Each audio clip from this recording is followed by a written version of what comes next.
Hello friend, welcome to my channel Google centre.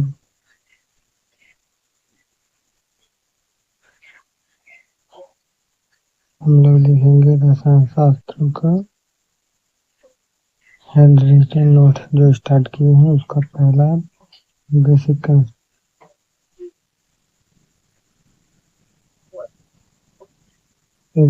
करके द्वारा लिखा गया नोट्स है।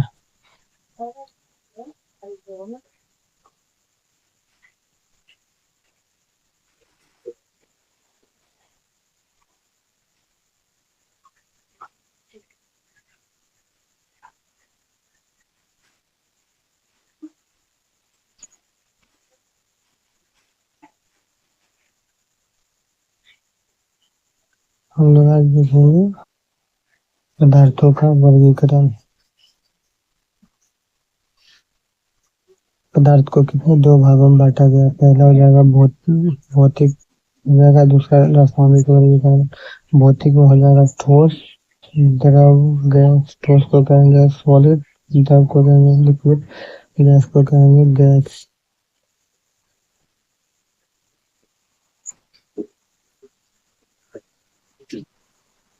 रासायनिक वर्गीकरण पे आ गया शुद्ध पदार्थ, अशुद्ध पदार्थ। जिसमें जो तत्व वो भी पे जाएगा शुद्ध पदार्थ में, और अशुद्ध पदार्थ में अगर समांगी मिश्रण विषमांगी मिश्रण हो जाएगा।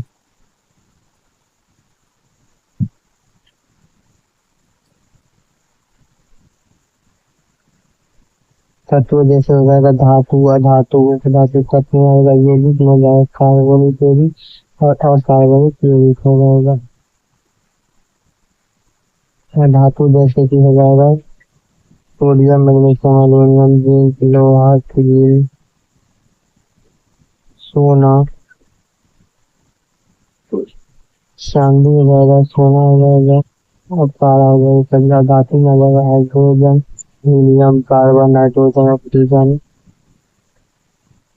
Chlorine, neon, fluorine, bromine, iodine, ये सभी क्या हो जाएगा तो धातु हो जाएगा। और धातु क्या हो जाएगा ब्रोम, silicon, germanium, arsenic, antimony, tellurium, पोलेरियम, ये सब क्या हो जाएगा उपधातु हो जाएगा। कार्बनिक होगी जिसमें कार्बन हो उसे कार्बनिक होगी, जैसे CO2, CH4, C6H12O6, C6H2, C12H12, C12H22O11, ये सभी क्या हो जाएगा तो कार्बनिक यौगिक हो जाएगा।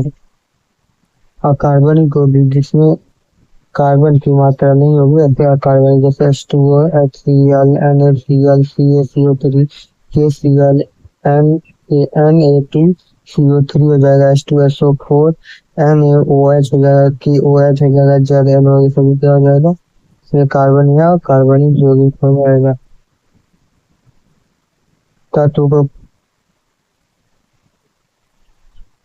तत्व को तीन भागों में बांटा गया, धातु, अधातु, उपधातु। धातु कितना है 91 हो जाएगा, धातु 91, और धातु हो जाएगा 20 से 22 के बीच, और उपधातु हो जाएगा कुल 7 हो जाएगा। जिसके अंत सेल में 4 इलेक्ट्रॉन हो उसे कहेंगे उपधातु। जिसके अंतिम में 5, 6, 7 या 8 होगा अथवा धातु। धातु के अंत में 1, 2 या 3 इलेक्ट्रॉन पाए जाते हैं धातु कहेंगे, जैसे Fe, Ag, E, T, Q, क्या है धातु हो जाएगा। अधिकांश धातु अधातु गैस अवस्था में होता है। अधिकांश जो अधातु होता है क्या होता है गैसीय अवस्था में होता है। अधिकांश अधातु गैसीय अवस्था में पाया जाता है। और उपधातु कितना सारा boron, silicon, germanium, arsenic, antimony, tellurium, पोलेरियम, इसे क्या है उपधातु हो जाएगा। अंत में यम आने वाला धातु होगा। अंत में यम आएगा तो क्या होगा 99% ही धातु ही होगा, जैसे lithium, sodium, potassium, magnesium, calcium, aluminium, beryllium, platinum, सब क्या है धातु हो जाएगा। अधातु जैसे hydrogen, helium, fluorine, chlorine, nitrogen, phosphorus, carbon, neon, argon, krypton, xenon, radon, oxygen, ये सभी क्या हो जाएगा, अधातु हो जाएगा। भू पर्पटिक में पाए जाने वाले तत्वों का काम। भू पर्पटिक में कौन सा का, इसका एक ट्रिक है, इसको OCA लो के सोपो में ओ, ये ट्रिक हो जाएगा, ये इतना आपको याद करना। OCA लो के सोपो में, OCA लो के सोपो में। जैसे ओ से हो जाएगा ऑक्सीजन, SC से हो जाएगा सिलिकॉन, ए से हो जाएगा एल्यूमिनियम, Fe से लोहा हो जाएगा, के से हो जाएगा कैल्शियम, सो से हो जाएगा सोडियम, पो से हो जाएगा पोटेशियम और एम से हो जाएगा मैग्नीशियम। ये सभी धातु में पृथ्वी में पाया जाने वाला धातु का क्रम हो जाएगा। और सब इस प्रकार भू प्रकृति में सर्वाधिक मात्रा में पाया जाने वाला तत्व हो जाएगा तो ऑक्सीजन हो जाएगा। भू प्रकृति में सर्वाधिक मात्रा में पाया जाने वाला धातु हो जाएगा तो एल्यूमिनियम। सब भू प्रकृति में सर्वाधिक मात्रा कौन सा धातु हो जाएगा तो एल्यूमिनियम हो जाएगा। मानव शरीर में सर्वाधिक कौन सा तत्व पाया जाता है तो ऑक्सीजन। मानव शरीर में कौन सा तत्व पाया जाता है तो हो जाएगा ऑक्सीजन ही पाया जाता है। मानव शरीर में सर्वाधिक यौगिक कौन सा, मानव शरीर में सर्वाधिक यौगिक कौन सा पाया जाता है, H2O पाया जाता है। H2O protein fat carbohydrate. मानव शरीर में अगर पूछेगा तो यौगिक का क्रम तो हो जाएगा पहला H2O protein, H2O protein fat carbohydrate का क्रम है जाएगा। आगे देखते हैं अणु। अणु जो है, अणु दो प्रकार का, समांगी अणु, विषमंगी अणु। समांगी अणु होमो मॉलिक्यूलर एंड हाइड्रोमोलिकुलर। हाइड्रो में फिशन मॉलिक्यूल हो जाएगा फिशन अणु, होमो मतलब हो जाएगा सम अणु हो जाएगा। समान प्रकार के परमाणुओं से बनने वाले अणु, समान प्रकार के परमाणुओं से बनने वाले अणु को क्या होगा, सामान्य कहेंगे। और समान प्रकार के अणुओं से मिलकर बनने वाले अणु को क्या कहेंगे तो लिथियम अणु। H2O CO HN3 CH4 ठीक है, लिथियम अणु हो जाएगा।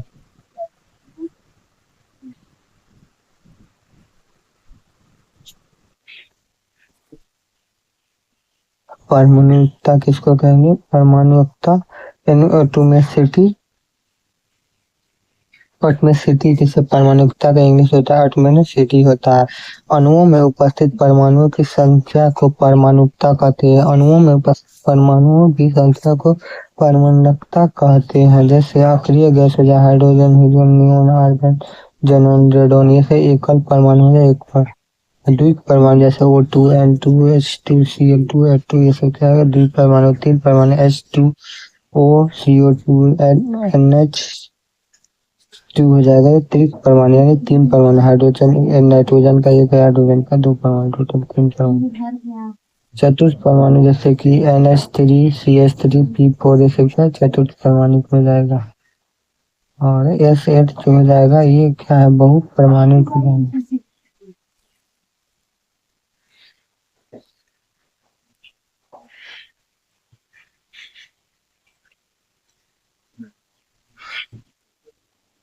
यहाँ पे है तत्व, परमाणु, इलेक्ट्रॉनिक विन्यास, संयोजी इलेक्ट्रॉन, कोर इलेक्ट्रॉन, संयुक्ता, धातु, अधातु या उपधातु है, ये सभी को पहचानते हैं। जैसे सोडियम क्या है, सोडियम ये तत्व का नाम है। परमाणु संख्या 11 हो जाएगा।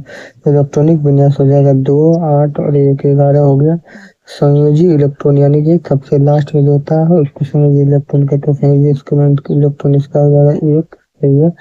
इसका कोर इलेक्ट्रॉन होता है, बाकी सब संयोजी इलेक्ट्रॉन को छोड़कर जो अंदर में रहता है सभी को कोर इलेक्ट्रॉन कहेंगे। 8 और 2 10 इलेक्ट्रॉन सही है। संयोजकता जो वैलेंस इलेक्ट्रॉन हो जाएगा 1 हो जाएगा। और ये क्या है धातु हो जाएगा। 1 2 3 आता है तो धातु होता है।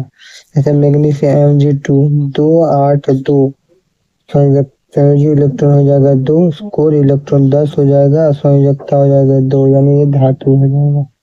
एल्युमिनियम 2 8 3 हो जाएगा, ये संयोजी इलेक्ट्रॉन 3 तो 2 8 और 2 10 और 3 है तो यहाँ पे 3 आ जाएगा संयोजकता, तो ये धातु हो जाएगा। और सिलिकॉन का क्या होगा 2 8 4, ये 4 हो जाएगा, यहाँ 2 और 8 10 और 4 हो जाएगा तो ये उपधातु हो जाएगा।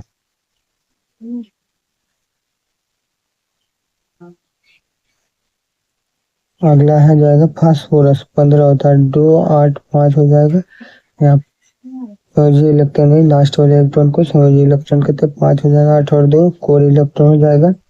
और जब 5 आ जाएगा, 5 या उससे अधिक जब लास्ट में बचता है तो संयोजकता जब निकालते हैं तो 8 में से घटा देते हैं। 8 में से 5 को घटाएंगे तो 3 घटेगा, 3 बचेगा तो 1 हो जाएगा धातु। इसी तरह इस सभी का भी निकालेंगे। जैसे हो जाएगा क्लोरीन का निकाले तो 2 8 और 7 हो जाएगा। यहाँ पे 7 से इलेक्ट्रॉन 7 लास्ट वाले को, कोर इलेक्ट्रॉन लास्ट 8 और 2 10 हो जाएगा। संयोजकता जब निकालेंगे तो 8 में से 7 को घटा देंगे तो यहाँ पे 1 बच जाएगा, ये अधातु हो जाएगा।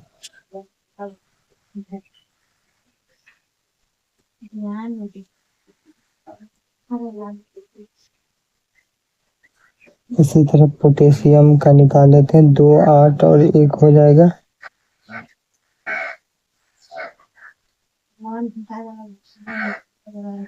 2 8 8 8 1 हो जाएगा इसका समानुक्ता, और 2 8 1 यहाँ पे 1 हो जाएगा, ये हो जाएगा धातु।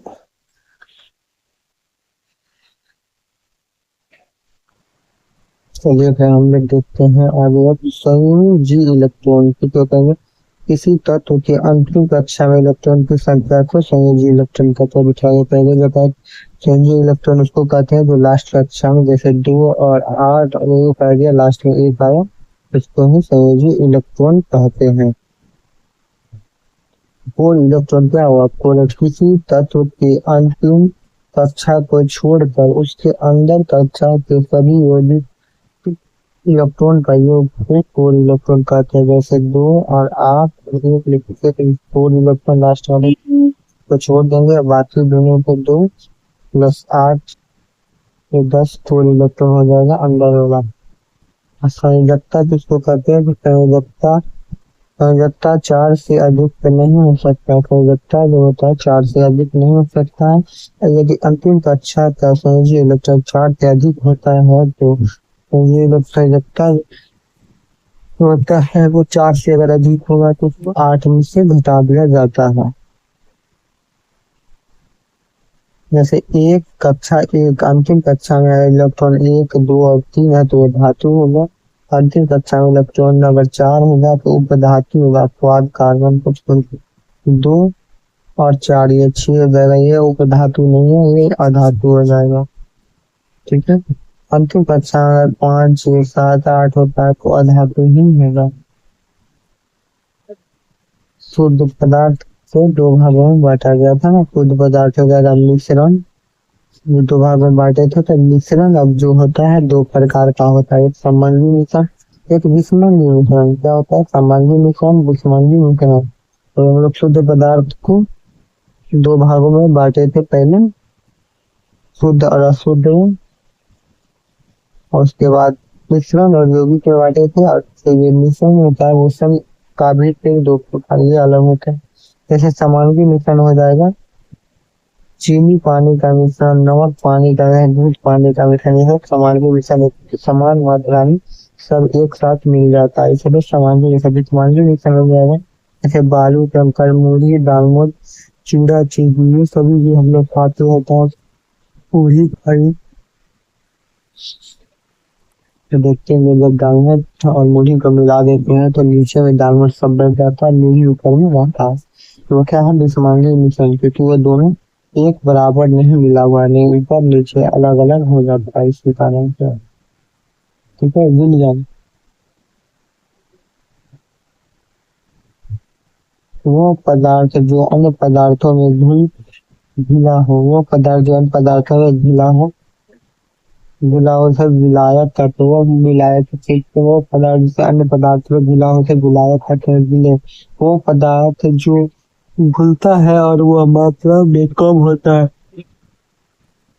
हम विलय क्या होगा? विलय पदार्थ वो पदार्थ होता है जो घुलता है, यानी कि वो कम मात्रा में होता है। जैसे चीनी, नमक, ये सब कम मात्रा में होता है, घुल जाता है। अब विलयन क्या होता है? विलय प्लस विलायक, विलय प्लस विलायक को मिला देंगे तो विलयन बन जाएगा। जैसे ये हो जाएगा विलियन शरबत हो जाएगा, और ये जो विलय हो जाएगा चीनी, और विलियन हो जाएगा पानी का।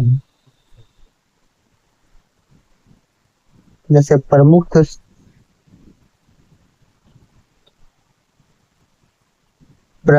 मिश्र धातु सामान्य मिश्रण का उदाहरण जैसे तांबा, तांबा क्या है? सामान्य मिश्रण में तांबा सामान्य जैसे कॉपर और जस्ता को मिला तांबा को मिल क्या कहता है? कॉपर और जस्ता होता है। कांसा में क्या होता है? तांबा और टीन होता है।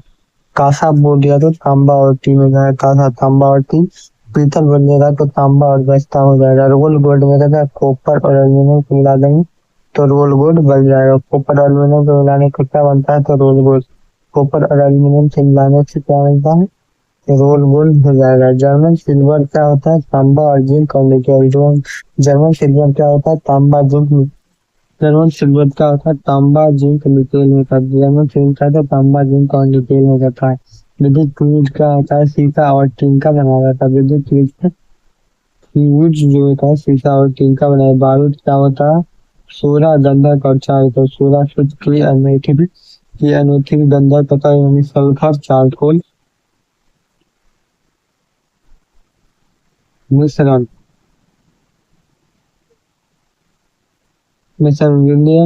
विलय के सांद्रता के आधार पर विलय के सांद्रता के आधार पर होता है मिश्रण। संतृप्त विलय असंतृप्त विलय, संतृप्त विलय, अति संतृप्त विलय।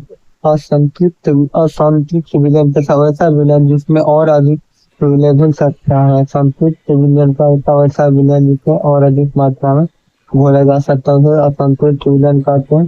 संतृप्त वैसा विलयन जिसमें और अधिक विलयन के नहीं घोला जा सकता है। संतृप्त विलयन। असंतृप्त विलयन वैसा विलयन इसे विलय संतृप्त से भी अधिक घुलाया जा सकता है तो उसे ही अति संतृप्त विलयन कहते हैं।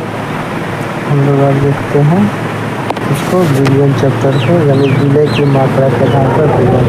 पहला हो जाएगा तनु विलयन, फिर हो जाएगा सांद्र विलयन। तनु विलयन जो है किसको कहेंगे? तो वैसा विलयन जिसमें विलयन में वैसा विलयन जिसमें विलय की मात्रा कम हो उसे तनु विलयन कहेंगे। वैसा विलयन जिसमें विलय जो कि मिलाएंगे वो कम होगा तो उसे तनु विलयन कहेंगे। सांद्र विलयन किसको कहेंगे? सांद्र विलयन। वैसा विलयन जिसमें विलय की मात्रा अधिक हो, विलय की मात्रा क्या होगी? अधिक होगा तो उसे सांद्र विलयन कहेंगे। तो विलयन को अलग करने की विधि को हम लोग देखेंगे। विलयन को अलग करने की विधि जो भी होता है इम्पोर्टेंट, वेरी इम्पोर्टेंट टॉपिक हो जाएगा हम लोगों के लिए।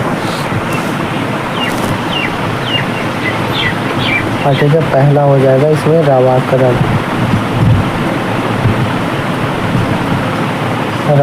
इस विधि में जो है इस विधि में मिश्रण के अनुसार मिश्रण को गर्म करके ठंडा किया जाता है तो इसे ही रवाकरण कहते हैं। इस विधि के अनुसार मिश्रण को गर्म कर तुरंत ठंडा किया जाता है उसे रवाकरण कहते हैं। रवाकरण किसको कहते हैं? तो वैसी विधि है जिसके अनुसार मिश्रण को तुरंत गर्म कर देंगे तुरंत ठंडा कर देंगे तो उसे रवाकरण कहते हैं। इस विधि के द्वारा अकार्बनिक पदार्थ को अलग किया जाता है।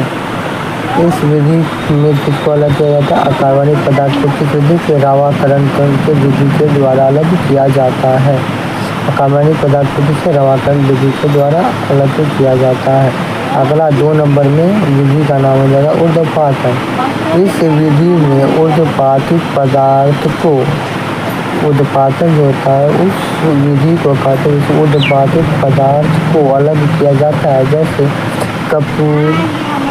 कपूर, आयोडीन, गंधक, आयोडोफॉर्म, नेप्थलीन, एंथ्रासीन, ये सब क्या है? तो ऊर्ध्वपातित पदार्थ हो जाएगा। इससे वेरी इंपॉर्टेंट क्वेश्चन क्या था? इसमें से पूछता है क्वेश्चन ये कि इसमें से कौन सा पदार्थ है जो ऊर्ध्वपातित पदार्थ है? ये सभी को याद रखना है। कपूर, आयोडीन, गंधक, आयोडोफॉर्म, नेप्थलीन और एंथ्रासीन ये सब क्या है? तो ऊर्ध्वपातित पदार्थ हो जाएगा।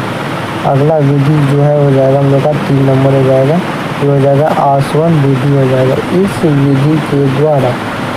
इस विधि द्वारा मिश्रण को गर्म करके ठंडा किया जाता है। इस विधि से अशुद्ध जल को शुद्ध किया जाता है। अशुद्ध जल को शुद्ध किस विधि के द्वारा करते हैं? तो आसवन विधि के द्वारा ही करते हैं। अशुद्ध जल यानी कि समुद्र के जल को शुद्ध किस विधि के द्वारा किया जाता है? तो ये हो जाएगा आसवन विधि के द्वारा।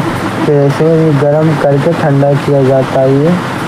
और एक जो हम लोग पढ़े थे अभी, गर्म करके तो ठंडा किया जाता है, गर्म करके ठंडा किया जाता है, तो इसको क्या कहेंगे? तो इसको कहते हैं रवाकरण विधि, जो ये इम्पोर्टेंट था। इसको गर्म करके तुरंत ठंडा किया जाता है, जिसके बजाय अकार्बनिक पदार्थ को किया जाता था, ये लोग देख चुके हैं। 4 नंबर हम लोग देखेंगे कि प्रभाजी आसवन। 4 नंबर क्या है? प्रभाजी आसवन। इस विधि में वैसे मिश्रण का उपयोग, मिश्रण को अलग किया जाए उससे, इस विधि में वैसे मिश्रण को अलग किया जाता है जिसका क्वथनांक में बहुत कम अंतर होता है। वैसा मिश्रण होता है जिसका कि क्वथनांक में बहुत कम अंतर होता है, तो इसको किस विधि के द्वारा अलग करते हैं हम लोग? तो प्रभाजी आसवन विधि के द्वारा। जिसके कि पेट्रोलियम उत्पाद पदार्थ का अलग किससे होता है? तो प्रभाजी आसवन विधि के द्वारा ही करते हैं। जितना कि पेट्रोलियम पदार्थ निकाला जाता है, पेट्रोलियम के अंतर्गत आ जाता है petrol, diesel, kerosene, Mobil grease, Vaseline, body lotion, इन सभी का क्वथनांक में बहुत कम का अंतर होता है, इसीलिए इसको प्रभाजी आसवन विधि के द्वारा निकाला जाता है। अगला हम लोग 5 नंबर देखेंगे, यानी फिल्ट्रेशन। जमीन के अंदर भूस्तरीय जल का निस्यंदन या शुद्ध होता है किस विधि में? निस्यंदन विधि के द्वारा है। जमीन के अंदर भूगर्भीय जल निस्यंदन द्वारा शुद्ध ही होता है।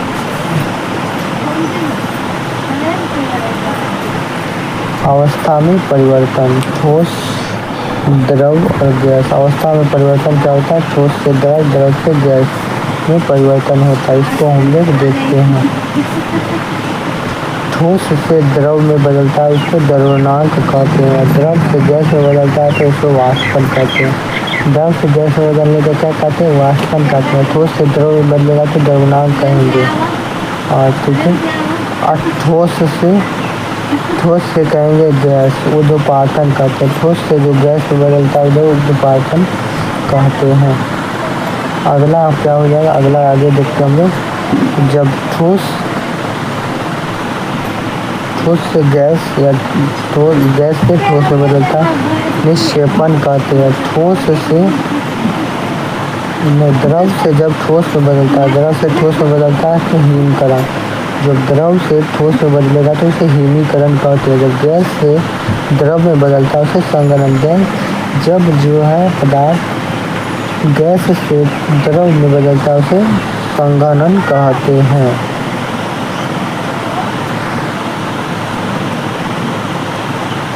अब प्रमुख जो है, प्रमुख देख लेते हैं। प्रमुख ऊर्ध्वपातित पदार्थ को हम लोग कपूर, एंथ्रासीन, नैप्थलीन, आयोडीन, आयोडोफोनोस आदर, ठोस कार्बन डाइऑक्साइड प्रमुख ऊर्ध्वपातित पदार्थ से गर्म करने पर ही गैस में बदल जाता है, इसे ऊर्ध्वपातित पदार्थ कहते हैं। अब थोड़ा सा हम लोग इसको भी देख लेते हैं। द्रवणांक क्वथनांक क्या होता है? ठोस जिस तापमान पर पिघलने लगे, ठोस जो होता है जिस तापमान पर पिघलने लगे उसे द्रवणांक यानी मेल्टिंग पॉइंट कहते हैं। जब ठोस जिस तापमान पर पिघलने लगे उसे क्या कहेंगे? मेल्टिंग पॉइंट यानी कि द्रवणांक कहते हैं। अब द्रव जब जिस तापमान पर उबलने लगे उसे क्वथनांक यानी बॉइलिंग पॉइंट कहते हैं। उसी के अगला हो जाएगा जैसे ठोस जब इसका उल्टा यहाँ से गैस जब द्रव में बदलता है, जब गैस जिस तापमान पर द्रव में बदलने लगता है उसे संघनन यानी कंडेंसेशन कहते हैं। और द्रव जिस तापमान पर ठोस में बदलता है उसे हिमीकरण यानी फ्रीजिंग पॉइंट कहते हैं। जब द्रव ठोस में जमने लगता है तो उसे हिमीकरण कहते हैं। अब पानी का क्वथनांक कितना होता है? 100 डिग्री सेंटीग्रेड। पानी का क्वथनांक 100 degree centigrade 212 degree Fahrenheit, 373 kelvin हो जाएगा, 80 ल्यूमन हो जाएगा। पानी का क्वथनांक क्या होता है? 100 डिग्री सेंटीग्रेड 212 डिग्री फ़ारेनहाइट और 373 केल्विन या 80 ल्यूमन होता है। अगला हम लोग देखते हैं वाष्पन और क्वथनांक यानी वेपोराइजेशन। वाष्पन का इंग्लिश क्या होता है? वेपोराइजेशन। और क्वथनांक का इंग्लिश होता है बॉइलिंग हो जाएगा। तो वाष्पन किसको कहेंगे? यह किसी भी ताप पर होता है। वाष्पन क्या होता है? किसी भी ताप पर हो जाएगा, कोई दिक्कत नहीं होता है। जबकि क्वथनांक जो होता है एक निश्चित तापमान पर होता है। क्वथनांक जो है बॉइलिंग पॉइंट जो होता है उबलना स्टार्ट करता है एक निश्चित तापमान पर। वाष्पन जो होता है किसी भी तापमान पर हो जाता है। यह केवल ऊपरी सतह पर होता है। वाष्पन जो बनता है कहाँ पे बनता है? तो ये केवल ऊपरी सतह पर ही वाष्प बनता है। जबकि क्वथनांक जो होता है उबलना जो स्टार्ट होता है वह द्रव के सभी स्थान पर होता है। वाष्पन की दर को प्रभावित करने वाला प्रमुख का वाष्पन की दर को जो प्रभावित करता है उसका प्रमुख कारक को हम लोग देख लेते हैं। जैसे तापमान बढ़ेगा तो वाष्पन दर भी बढ़ता है। तापमान को अगर हम बढ़ा देते हैं तो वाष्पन का दर और तेज हो जाता है ये। और अगला हो जाएगा 2 नंबर, शुष्क मौसम जो होता है तो भी वाष्पन बढ़ता है। शुष्क मौसम रहेगा तो वाष्पन बढ़ता है। आर्द्र मौसम रहेगा तो वाष्पन घटेगा।